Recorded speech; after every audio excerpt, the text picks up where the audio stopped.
Good evening, I'm Eugene Chan and a warm welcome to Straight Talk. Our guest today is Dr. Patricia, the Chief Executive of the Hong Kong Sports Institute. Under Dr. Leahy's leadership, Hong Kong athletes have consistently succeeded at major international events, including the recent Asian Games and the Tokyo Olympics, as well as the Paralympics.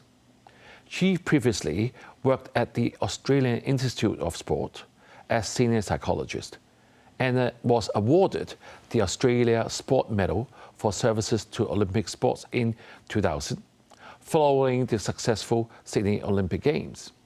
Here in Hong Kong, she has also been awarded the Bronze Bohemian Star in 2014 and the Silver Bohemian Star in 2020 for her contributions to the community and to sport. This evening, we have invited Dr. Leahy to talk to us about whether our medal expectations are too high for our athletes. Welcome, Tricia. Thank you, Eugene. Thank you so much. Right, Tricia, maybe we start by telling us, the viewers, what is the Hong Kong Institute of Sport and where is they in the sports landscape in Hong Kong? Excellent question, Eugene. So the Hong Kong Sports Institute is the government's delivery agent of the high-performance sports systems in Hong Kong. What this means is that we are funded to assist the sports governing bodies to identify, nurture, and develop their talented athletes so that they can become world champions, Olympic champions, Paralympic champions. So this is the core of our being, is to develop and produce medals. Right, so can we highlight some of the major achievements of our Hong Kong athletes internationally over the last few decades as a recap to our viewers? Well, I think we can see that, and perhaps it's not so visible to some of the viewers because we track the trends as we're moving forward all the time, whether it's Asian Championships, whether it's World Championships, whether it's Olympic Games, Paralympic Games, Asian Games. All of the trends are moving in the right direction, in a very positive direction, and athletes from Hong Kong are consistently on the podium at all of these events. So we have a very nice, sustainable, reproducible system happening, thanks to many collaborating partners, including ourselves, the government, the national sports associations, and of course the Hong Kong Sports Federation Olympic Committee of Hong Kong, China. Right. Tricia, you make a very strong statement saying that it's consistently on these stages. I mean, for most Hong Kong people, we never treated Hong Kong as a sporting city because we never had the facilities, the venue, all the attitude of the whole community to sports is just for a leisure game until only, I still remember in 1996 when Li Shan won the gold medal. So has Hong Kong been doing well even before that, or all these are planned, or they're just coincidental? There is no such thing as coincidence in high-performance sport. Everything is planned and everything is based on a system. Now, I think you'll have heard recently the government saying how in the past 10 years they've given us around 7 billion Hong Kong dollars to ensure that we are able to do the job that we need to do. Now, the question that some people ask, is that a lot of money? But for us, a more pertinent question is, how are we using that money? Are we identifying the critical success factors? Are we investing the money into those factors so that we can have sustainable results? Now, starting from Li Shan in 1996, it was my privilege to be part of the support team working with her. Already we had a system then. That wasn't Li Shan's first public competition. She had previously been world champion, world top 3. She'd been to the Olympics 4 years previously. So we had a system of coaching, science, medicine, training, access to overseas competition, and that's what produced that result. Right. So what you're saying is all the money has been well spent because we got results. Exactly. So do we still need more money? Yes, it's interesting. Now, if you look at the Asian Games results this time, we are overall on the medal table 10th. Even though we got 53 medals. At the last Asian Games cycle, we were overall on the medal table 11th, and the time before that 10th, with much fewer medals. So the reality is, just to maintain your place on the medal table, you have to get more and more medals. More and more medals means more and more investment. So everywhere around the world, not just Hong Kong, but our counterparts around the world, everyone is recognizing that you have to keep investing for tinier and tinier marginal gains in order to sustain the same place on the medal table. Patricia, you just mentioned you were with Li Shan in 1996. And then we also heard that you will be retiring soon in December. I'm sure you had this legacy that you have helped build for Hong Kong, will you say that you finished on a high note? I think I am very happy to be finishing at this time on a very positive note. And I am also confident that what we, with our collaborative approach, have built is not dependent on any one person being in any position. It really is dependent on teamwork. And of course, this is the beauty of sport. This is why we promote sport in our community, because we believe that it drives collaboration, it drives values of teamwork and cooperation. And no matter whether you're working in corporate finance or you're working in high-performance sport, that's what's going to lead to success. So I'm confident going forward, things are going to be in really good hands. Right. You just mentioned that we have 53 medals. Yep. Maintaining number 10 on the medal table for this time is a very good result. We had the chief executive welcoming our athletes over the last weekend, saying that we have 8 gold, 16 silver, and 29 bronze medals. I mean, it's very encouraging. Yes. And out of those who got the gold medals, there are 2 new sports. They're actually not under the TAA system, which I'm sure you're going to talk about in a minute. Is both golf and bridge. So what exactly is TAB? Because the viewers, they are not familiar with the tier system. Maybe you can tell them. Sure. You've got tier A star, tier A, and what is this all about? Yeah. So the government has a multi-pronged approach to the development of elite sport, starting from sports who have proven capacity in repeatable proven capacity in international events at least the Asian level. Then they get full access to the Hong Kong Sports Institute. So the athletes can live there, they train there. We give them all of the science and medical support that they need and supply them with all of the funding for competitions and training. That's tier A. At the top of tier A, we have 6 sports who are Olympic podium ready, and those get a little bit more in terms of really fine-tuning the kinds of things that they need to do to be successful at the Olympics. Now, for those sports who are knocking on the door, who are almost at that tier A level, but not quite there, there's another level called tier B. So they get funding from us. They get access to some of the science and medical services if their athletes are at a particular level.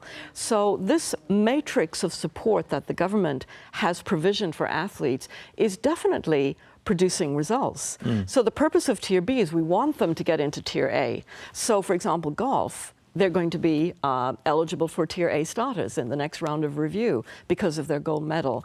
And we're very happy to be part of that. And we're very happy to see that sports are coming up through the system and that the system is being successful. It doesn't mean we don't need to review the system. We should always review and see how can we calibrate better? How can we do it more in a more sophisticated way? How can we guarantee the sustainability? That's also a critical analysis that we undergo all the time. Right, given what you said, I mean, if you're going to have more support, say, golf and bridge, that means they will do better and better. And you mentioned a very good point that it's predictable and I mean, it's planned. Yes. So it looks like maybe in a few more years, we're going to have more golf champions, more bridge champions in Hong Kong. Well, I think our goal is always to have more and better. Right. So we really do need to critically evaluate what we're doing, what went well this time, what didn't go so well this time, how can we do it better next time. We have a concept in high-performance sport that we're always looking for marginal gains across a number of parameters, because each little marginal gain can add up and aggregate to a major change, and that's what gets you the medal. But now, just one more point on that, Eugene, marginal gains are no longer sufficient. Marginal you can see. What we're looking for now is microscopic. Now we're really entering into the territory of science, technology, research, microtechnologies. So this is the new frontier now for all of the elite sports around the world, and Hong Kong is also moving in this direction. Right, I'm just thinking, if you look at the 8 gold medals we have, with golf and bridge being the newcomer, and if we're going to have more facilities and more funding into that, we're going to have even more on the international map. Just a wild thought.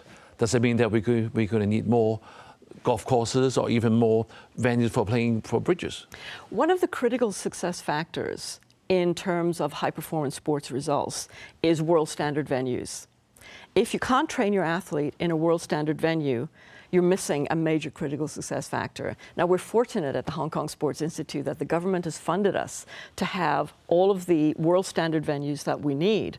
As more new sports coming in, I'm confident that the government will make the right decision in terms of investment in those sports also to ensure that that critical success factor is not becoming the major weakness and the link in the chain that will break the succession and the sustainability of results. Right, Tricia, I'm going to ask you one question before the break, and that's something that we have mentioned last year during one of the interviews, saying that, since we talk about medals, but let's talk about Olympics. Yep.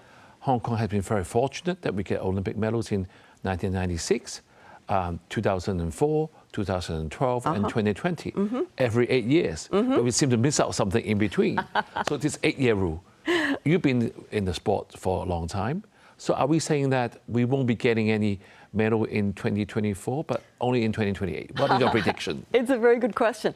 Not necessarily. It's also a complicated question. And in relation to that, I do have to say we almost had a medal in 2016 with Sarah Lee, but unfortunately she was knocked off her bike by another competitor, so there goes our medal.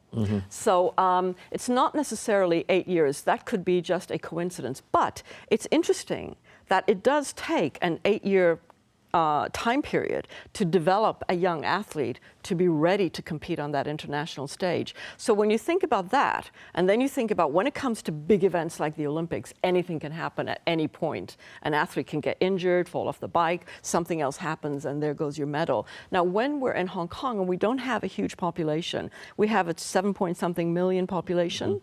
The athletes are not very huge compared to their counterparts. So we're already punching far above our weight class, if I might use a sport analogy, in terms of the results that we are having. Now, after the Olympics in Tokyo, you can see we have some outstanding athletes, Zheng Galong, Siobhan Haughey. So they're still at the prime time, and they're looking good for 2024 in Paris. So we are doing everything we can to make sure that the athletes that we do have the best opportunity of making the podium when it comes to 2024. Right, great to know. Tricia, let's take a break now. Sure. But viewers, do stay with us. We will be right back.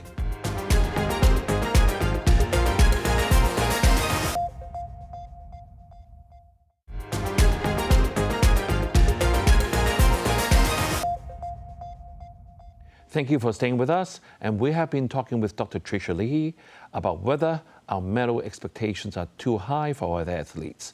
So Tricia, in the first part of the show, a very good point that you have told us this is all predictable. Hong Kong is doing well. We're doing, actually, given our size of the population and size of our athletes, we're doing very well. Just on that point, can you tell the viewers what you meant by that?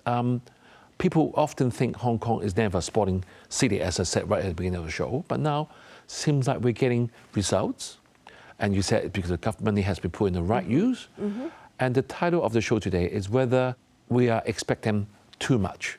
I mean, people say, oh, I'm going to get a medal tonight. So are we expecting too much of our athletes? It's a very good question, Eugene. And I think no matter our expectations of athletes, we will never exceed their own expectations. These are highly professional young people, and they themselves never go to a competition without having a clear expectation of what they want to do. So the question then for us is, how do we support them in the very complicated biopsychosocial environment that really is the fundamental pathway to success at the Olympics? How do we support them properly with the right investment into the right critical success factors to make sure that they can achieve their own expectations? And when they do, it's quite right that we celebrate their success. And yesterday, we were delighted that the chief executive of Hong Kong gave so much kudos to the athletes and presented them with certificates and really acknowledged their results. And he said a really nice thing, that the athletes are telling positive Hong Kong stories. And I think that's the crux of the matter for us. When the athletes are out there representing Hong Kong, they're not just telling Hong Kong stories, they are performing Hong Kong stories. And that positive message going out and being reflected back to the athletes about themselves, I think is setting us up for great future leaders in Hong Kong. Right, Tricia. Of course, it's happy that we have medals, and it's understandable that I think the athletes have even higher expectations than the public. So I understand we have over like 560 athletes who went to the Asian Games this time, but we only got 53 medals. So, I mean, definitely it's just 1 out of 10. Are you happy with that? Is that the only measurement that we have using medals? Well, do you have any other measurement to say we've done well? Yes. When it comes to success at major games, we look at a number of parameters. We look at improvements based on last time. We look at different colors of medals. We look at positions in the top 8, depending on the size of the events. But let me contextualize the current Asian Games results for you. If we look at, we came 10th overall on the medal table, Hong Kong athletes. Over 600 athletes went, yes. About 46% of those athletes were from the Hong Kong Sports Institute system, and they were responsible for 96% of the medals. So 51 or 52 of those medals were won by the Hong Kong scholarship athletes. And that's something that, I'm not saying that to show, oh, how clever is Hong Kong SI. I'm saying that to show how well the government support system is working in terms of the provisioning of Hong Kong Sports Institute to be able to support the athletes. So we're very happy about that. Is it enough? Of course, it's never enough. But if we look across the sports where we are competing, and instead of looking at the overall medal table, we do a like-to-like comparison, the sports we're competing in versus our counterparts, then we would be 5th on the medal table. So that is pretty extraordinary given the 7-point-something million population. Now back to the original medal table where we came 10th, look at all the countries that are ahead of us on that table. They have huge populations. So I would challenge anyone to say that this was not an amazing result for the Hong Kong athletes. Right. So can you say that Hong Kong actually has developed a winning formula for sports? It certainly has. And related to that, we get a lot of questions from our counterparts in other jurisdictions because they do want to know, how do you do it? You have such a tiny population, you have so few elite athletes. How are you systemically supporting them such that they're able to consistently win medals? We're very proud of it, and we're very proud of the fact that we have such a deep collaboration between our coaching teams, our science and medicine teams, our research teams, and the government is so supportive in terms of allowing us to move forward in terms of the sport technology research and giving us the venues that we need. So everything is in a very stable position. Now, stable, we got to be careful, because when we get to stable position, we all start to relax. In high-performance sport, you cannot relax. You're always looking for that microscopic next edge, and if you don't do that, you're going backwards relative to your counterparts. Patricia, you know, having high expectations is very motivating. However, they can also lead to a lot of stress for the athletes. Yeah. So you are being a sports psychologist yourself, and how do you see setting high standards and then balance against ensuring the well-being of athletes? How would you do that? Yes. In the support that we provide to the athletes, we have a whole, what we call an entourage of support staff that help them. Not just psychologists, but also nutritionists and biochemists and biomechanics and everybody who's taking care of their body and their mind. And really, the mind, when it comes to high-performance sport, what's happening in your head is often the difference between a medal or no medal, because everybody trains well around the world. So how do we make that edge? We really need to look at helping athletes to understand their own selves, helping them to have a stable sense of identity, a very strong self-confidence, and a way of coping with failure, because let's face it, you're going to fail most of the time. It's that one time when you get to the Olympics or the Asian Games that you want that real medal, and that's the time you want to succeed. So how do you deal with all those failures leading up to that? You really have to have a mindset that says there's no such thing as failure, there is only learning.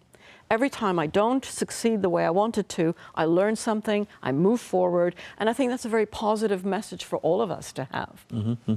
So what you're saying is sports psychology plays such a big part in success, especially between a medal and a non-medal, which could be fraction of a second. Exactly, exactly. So it's a mental thing. Yes. Since you mentioned Hong Kong is doing so well with the Hong Kong SI, you being there for all this time, how would you say, what are the key elements of our elite sports system which have contributed to the Hong Kong athlete support? I know that we have some unique aspects such as sectorial collaboration or even centralized elite training environments. Can you just tell the viewers a bit more of, all the details of your program? Sure. The way we try to develop athletes to be on the world stage we have a very fundamental principle behind that, which is you have to take care of the biological, the psychological, and the social elements. So the biological is about the physical training, having world standard venues, having appropriate coaching so that they can optimize their talent moving in the right direction. The psychology we just mentioned, making sure we're taking care of their mental health and their well-being. And then we have the social aspect. This is around the lifestyle environment that we provide for them at the Institute. They can live in the Institute. We have our own catering staff to provide them with high-performance food, to make sure that they're recovering in between training. And we have deep collaborations with the school sector, with the university sector, that allows the athletes to have access to flexible education. So that is the social aspect. The social environment of their school, of the university, will significantly impact on how fast they can move up that ladder to high-performance sport. So collaborations with high schools like the Lam Dai Phai College, like the ESF school systems, collaborations with the UGC, who now has a new program since 2022, which allows athletes with results direct access into university. This is such a positive message that we can say to parents, now you don't have to worry if your child is gifted in sport, send them to the Institute, because we'll take care of their education, their adult pathway, so everything. Parents don't have to worry about the academic achievement for the athletes anymore. Yes. So we are now at the last part of the show. I want to ask you very quickly. So far, we have been very encouraged to hear how the Hong Kong SR, how the Hong Kong government has helped develop our athletes so that we've got some stars for Hong Kong. So how do you see that will benefit to the community at large? I think having a successful high-performance sports sector is a really important role modeling effect for young people in Hong Kong.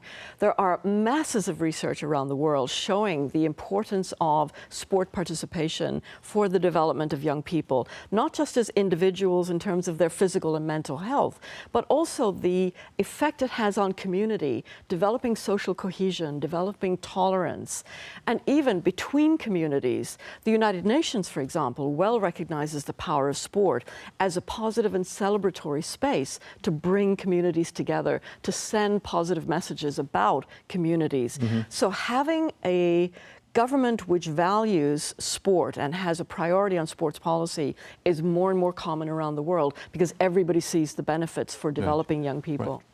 Right. Thank you, Tricia, for that inspiring discussion.